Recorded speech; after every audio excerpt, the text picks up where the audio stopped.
দেখো অয়নদা, তোমাকে জানিয়ে রাখি, এদিন সকাল থেকেই কিন্তু কোচবিহারের 5টি কাউন্টিং সেন্টারে গণনা শুরু হয়েছে এবং এখন পর্যন্ত যা রেজাল্ট জানা যাচ্ছে যে কোচবিহার উত্তর দক্ষিণ বিধানসভা কেন্দ্র, দিনহাটা বিধানসভা কেন্দ্র এবং মেখলিগঞ্জ বিধানসভা কেন্দ্র, এই 3টি বিধানসভা কেন্দ্রে তৃণমূলের প্রার্থীরা এগিয়ে রয়েছে। পাশাপাশি নাটাবাড়ি, তুফানগঞ্জ এবং মেখলিগঞ্জ, এই বিধানসভা কেন্দ্র 3টি রয়েছে, এগুলোতে বিজেপি প্রার্থীরা এগিয়ে রয়েছে। গত বিধানসভা নির্বাচনে কিন্তু এই কোচবিহারে বিজেপি যথেষ্ট ভালো ফল করেছিল। 9টি আসনের মধ্যে 7টি আসনে বিজেপির প্রার্থীরা জয়ী হয়েছিল, 2টি আসনে তৃণমূল জয়ী হয়েছিল। কিন্তু এবারে কি হয় সেদিকে কিন্তু তাকিয়ে রয়েছে রাজনৈতিক মহল। তবে এখন পর্যন্ত যা ট্রেন্ড দেখা যাচ্ছে, 3টি আসনে তৃণমূল রয়েছে, 3টি আসনে বিজেপির প্রার্থীরা এগিয়ে রয়েছে। বাকি আসনগুলোর ফলাফল এখনও এসে পৌঁছায়নি। অয়নদা, ওকে, কোচবিহারে যা পরিস্থিতি, আমি আরেকবার শুভঙ্কর জানতে চাইবো যে এর আগে কি ছিল 2024 যদি লোকসভা আসনের ফলাফলের নিরিখে দেখি, এবং আবার আজকের যে ট্রেন্ড তুমি বললে সেই ট্রেন্ডটা জানতে চাইবো আরও একবার, যেহেতু মানুষ এখন গণনার দিকেই তাকিয়ে রয়েছেন।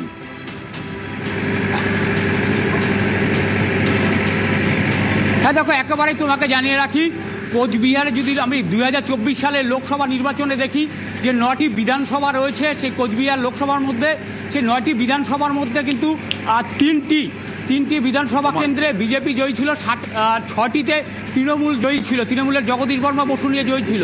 কিন্তু এখন পর্যন্ত যা ট্রেন্ড এসছে তাতে 3টিতে এগিয়ে রয়েছে তৃণমূলের প্রার্থীরা, অপর 3টিতে রয়েছে বিজেপি। বাকি যে 3টি রয়েছে সেই 3টি ফলাফল এখনও পর্যন্ত এসে পৌঁছায়নি। কাছ থেকে জানলাম কোচবিহারের পরিস্থিতি, গণনার রায়গঞ্জে উত্তেজনা ছিল, রায়গঞ্জের পরিস্থিতি আমরা আবারও জানবো, কারণ গণনা টেবিলে বচসা, গণনা টেবিলে উত্তেজনা, কারণ পোস্টাল ব্যালট ঠিকভাবে গোনা হচ্ছে না, এই রকম অভিযোগ ছিল। এই পরিস্থিতিতে এখন বাংলার 293টা আসনে ভোট গণনা চলছে, রাজ্যের 77টা কাউন্টিং সেন্টারে ভোট গণনা। হ্যাঁ, লিপিকার কাছে যাব, যে বারবার ধর্মীয় মেরুকরণের কথা বলা হচ্ছে। ধর্মীয় মেরুকরণে তো আমরা বাংলার রাজনীতিতে 2011-র পরে বা 14-র পরে বিশেষ করে এই ধর্মীয় মেরুকরণের রাজনীতিটা আমরা বেশি করে দেখতে পাচ্ছি, এবং এবার তো একেবারে হিন্দু মুসলিম উল্লেখ করে নির্বাচন হয়েছে। প্রথমত যেটা বললাম যে বাইনারি পলিটিক্সটা ওয়েস্ট বেঙ্গলে এভাবে চলতে পারে না, চলবে না। আর দ্বিতীয়ত আরেকটা জিনিস, আমি কংগ্রেসের সেই রকম প্রভাব আপনারা না ফেলতে পারেন, তার জন্য তো সেটার জন্য তো এবারে রেজাল্টটা দেখতে হবে, একটু ওয়েট করতে হবে। আর একটা জিনিস, যেটা বিজেপি যে এত বড় বড় কথা বলছে, আপনি একটা জিনিস দেখুন তো অয়ন, যে দিলীপ ঘোষ আর সুকান্ত মজুমদার বাদ দিলে বাকি তো অন্য দলে ঝর্তি পড়তি সব এসে বিজেপিতে রয়েছে। বিজেপির নিজস্ব লিডার কোথায়? নিজস্ব লিডার তো কিচ্ছু নেই, সবটাই তো ঝর্তি পড়তি অন্য দলে, তারা এসে জায়গা করে নিয়েছে। তা বিজেপি এত বড় বড় কথা বলে কিসে, কোন জায়গায়? আজকে স্মৃতি ইরানি মনে আছে 5 টাকা না 10 টাকা গ্যাসের দাম বেড়েছিল, স্মৃতি ইরানি রাস্তায় শুয়ে পড়েছিল। আজকে গ্যাসের দাম এমন যে রাস্তার পাইস হোটেলগুলোতে ওয়েস্ট বেঙ্গলের সাধারণ মধ্যবিত্ত নিম্নবিত্ত মানুষজনরা খায়, তারা আর খেতে পাবে না। বেশ, আমি এই কথাই বলছিলাম। তবে রায়গঞ্জের যে খবরটা বলছিলাম, রায়গঞ্জের গণনা নিয়ে অভিযোগ তৃণমূলের, গণনা টেবিলে তৃণমূল বিজেপি বচসা। সরাসরি চলে যাব, কথা বলবো মুক্তার সঙ্গে। মুক্তা, এখন কি পরিস্থিতি?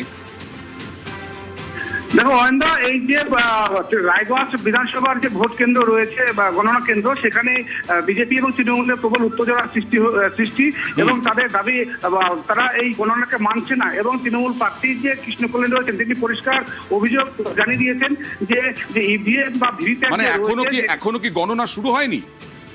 না, এখনো কিন্তু গণনা শুরু হয়নি, কিন্তু তারা নির্বাচন কমিশনের পক্ষ থেকে এখনো উত্তর মেলেনি। তবে তারা অপেক্ষা করছে এই গণনাকে, তারা তৃণমূল কর্মীরা কিন্তু মানছে না বলেই পরিষ্কার জানিয়ে দিয়েছে তৃণমূল। মানে এখনো পোস্টাল ব্যালট বা ইভিএম কিচ্ছু খোলা হয়নি? না, প্রথমে যখন পোস্টাল ব্যালট খোলা হয় সেখানে গণনা শুরু হয়েছিল, কিন্তু যখন ইভিএম এর ক্ষেত্রে যখন গণনা করতে যায়, সেখানেই দেখে যে ইভিএম এর সেই চার্জ রয়েছে 90%-এর উপরে, তখনই তাদের সন্দেহ হয়, এটাকে কেন্দ্র করে গন্ডগোল হয়। কিন্তু পরিস্থিতি অনেকটাই শান্ত হয়েছে। এখনো পর্যন্ত তাদের দাবি এই ভোট গণনাকে তারা মানছে না বলেই এখনো তারা অনড় হয়ে আছে। ওকে, আবারও আলোচনায় চলে যাই। আমি কৌস্তবের কাছে যাবো। কৌস্তব, তোমরা বারবার বলছো যে আসলে এসআইআর 2024 হয়েছিল এনআরসি, 2026 হচ্ছে এসআইআর। কিন্তু সাধারণ মানুষের কথা তো বলছেন, অমিত শাহ এসে বলছেন, নরেন্দ্র মোদী এসে বলছেন, মমতা বন্দ্যোপাধ্যায় বলছেন, অভিষেক বন্দ্যোপাধ্যায় বলছেন শিল্প হবে, কলকারখানা হয়েছে আরও হবে। অন্যদিকে বিজেপি বলছে মানুষকে কর্মসংস্থান দেবে, ৩,০০০ টাকা করে অন্নপূর্ণা ভাণ্ডার দেওয়া হবে। আমি বলছি বললে তো হবে না, যে তো যমলায় জীবন্ত মানুষ সিনেমায় শেষে গিয়ে বলেছিল আমিও ভেবেছিলাম অমুক অমুক অমুক অমুক করবো। সিঙ্গুর থেকে টাটার কারখানা তো একা তৃণমূল কংগ্রেস তারায়নি, তার সাথে বিজেপিও ছিল।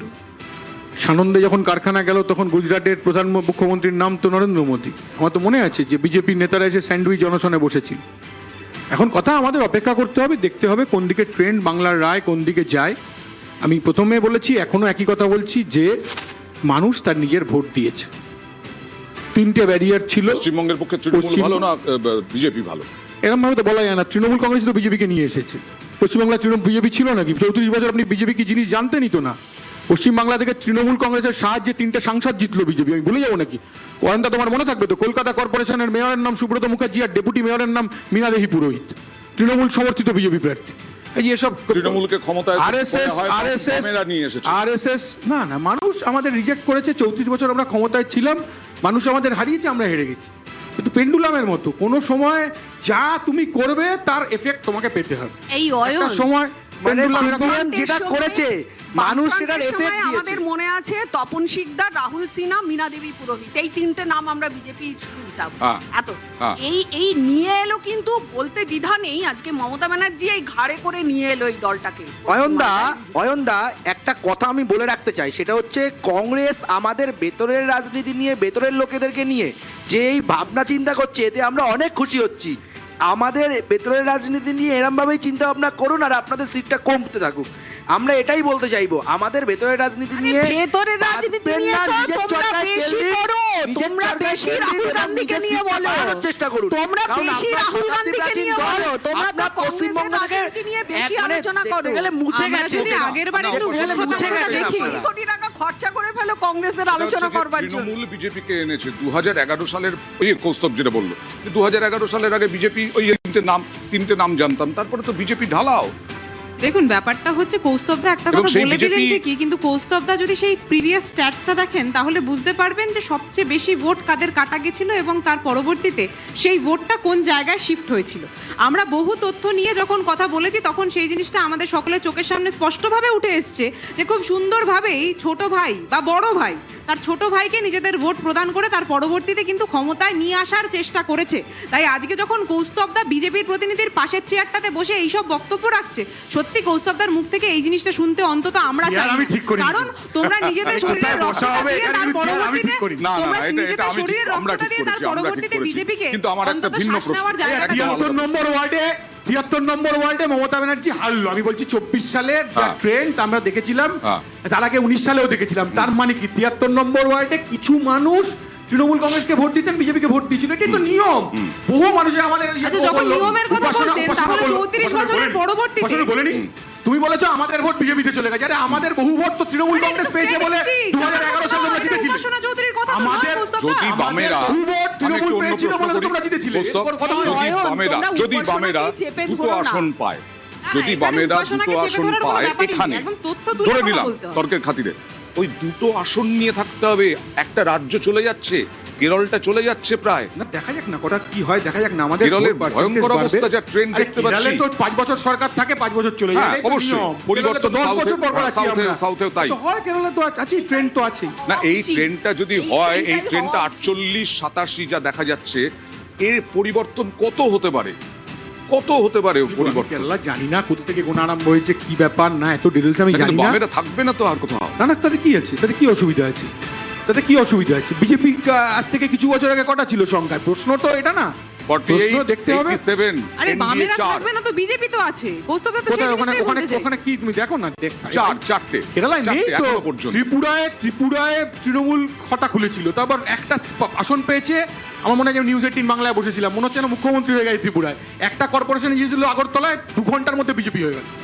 কে তৃণমূল কে বিজেপি, তো এখন মুশকিল হচ্ছে। এখন আমাদের ভোট কবে নাকি রামে গেছে, তো 2011 আমাদের ভোট পেয়েছে বলে তো তৃণমূল জিতেছে। ওই যে ডায়মন্ড হারবারের ছেলেটার নামটা মনে আছে, যে কয়েকদিন আগে সিপিএম থেকে তৃণমূলে জয়েন করলো, মনে পড়ছে?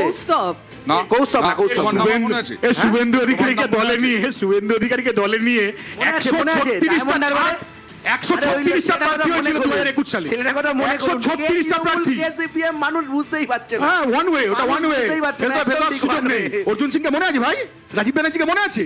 কত নাম বলবো? আপনারাও তো বলছেন, 36টা মার্কে নিয়েছে। পশ্চিমবঙ্গের না না ইউডিএফ কৌস্তবকাই বলছি যে ক্ষমতায় আসতে চলেছে কেরলে হ্যাঁ প্রায় ট্রেন। একদমই একদমই একদম মানে বিজেপি প্রচুর চেষ্টা করেছিল এবার। প্রচুর চেষ্টা করেছিল বিজেপির যত দূরভিসন্ধি যেগুলো ওরা খাটায় সেগুলো সব খাটিয়েছিল কিন্তু কিছু হবে না।